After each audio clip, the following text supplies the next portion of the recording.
Thank you. That's Daisy Cooper there, Lib Dem deputy leader.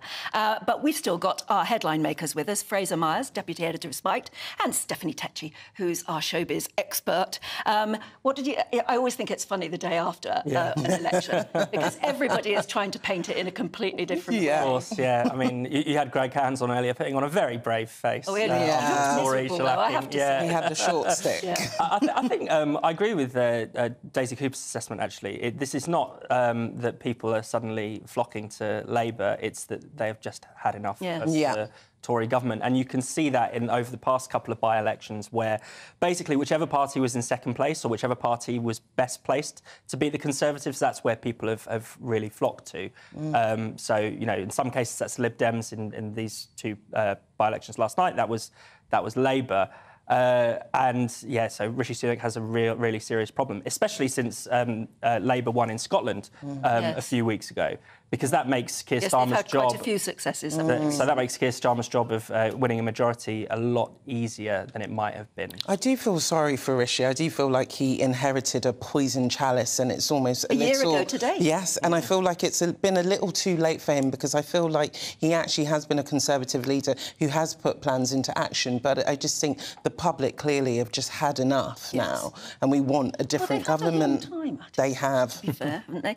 Tell us more, Steph, about the 2023 MTV Europe Music Awards. Well, they've been cancelled, which I'm quite surprised about, because usually when it comes to big award shows, they like to have a solidarity movement with any war that's going on. Yes, but usually that gives them that chance to stand up. Shine, and all the artists making all their big speeches and performances, but the organisers of this award are actually doing the opposite. They're saying they actually want to respect what's going on, and they said actually they've decided to cancel the event, which was going to be in Paris next month. They have had problems in Paris. They have, and they've also said they're also thinking about the artists, the production, people who will be coming from all over the world, and they just said it's not the right time. There have been big problems in France, haven't there? Yeah, there was a terror attack on Friday. A school teacher was killed horrifically, only around 3 years to the week. Another school teacher was stabbed, and there was the terror attack in Belgium.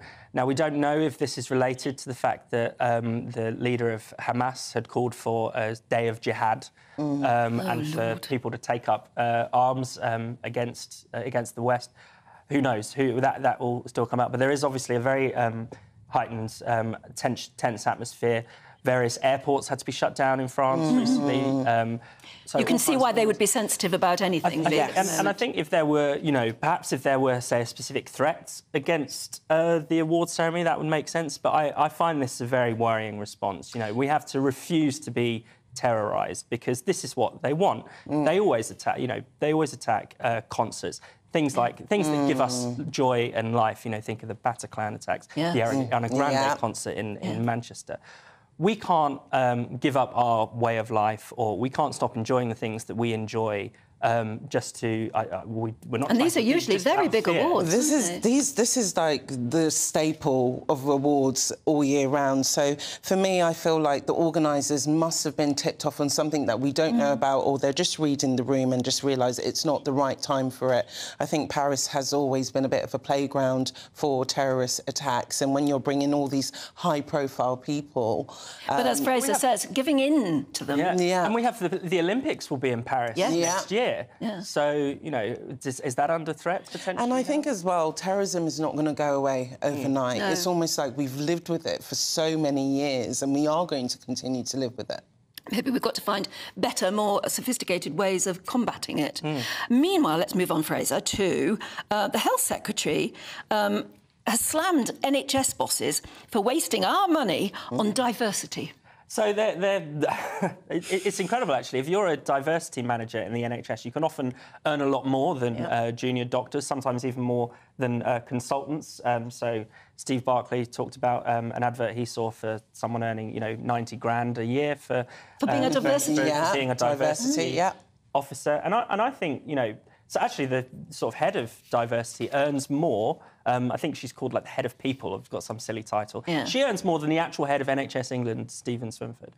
So this is a huge problem in the NHS. I don't think it's not just a waste of money. It's actively bad. Some of the things that they teach to staff in these diversity sections. Oh yes, talking about pregnant people, not pregnant women. Pregnant. The sort of gender-neutral language I think is very dangerous. Dangerous not just for women, but also, actually, ironically, for transgender people who often are sent to the wrong screenings because they, they're put on a list. Nobody can understand the language. Because they're put on a list of men or women, that doesn't align with their biological sex.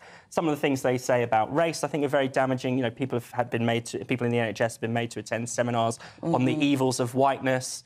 Someone attended a seminar that was told that Christianity is racist because it's European, and you think, go to any church in London. I'm not sure that's right. It just moves further away from actually dealing with people's health, and that is what the NHS is for, and that's why we had one of the best healthcare systems in the world, but that is dwindling. You know, being a person of colour, I've never been about diversity tick-boxing schemes. I think it's all about people being there for merit, and I just think with these kind of situations, why don't you, when junior doctors are studying, let them study more about diversity, but actually spending the public's money to fund these causes, I'm not a fan. And the NHS is a diverse institution. It's around, I think, 20% of people who work there are BAME, compared with sort of 14% of the rest of the country.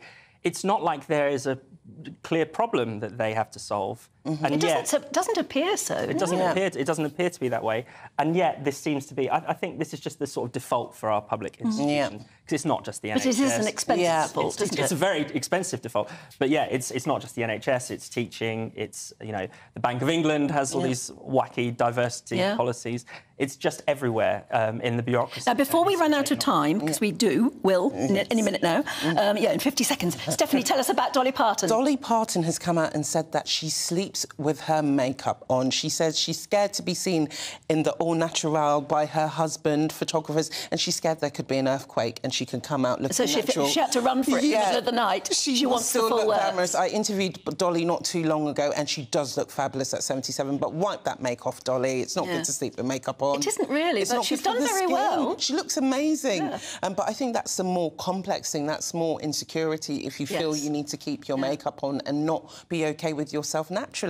If there were an earthquake anywhere near where I was, you wouldn't want to see what I look like at 3 in the morning, certainly.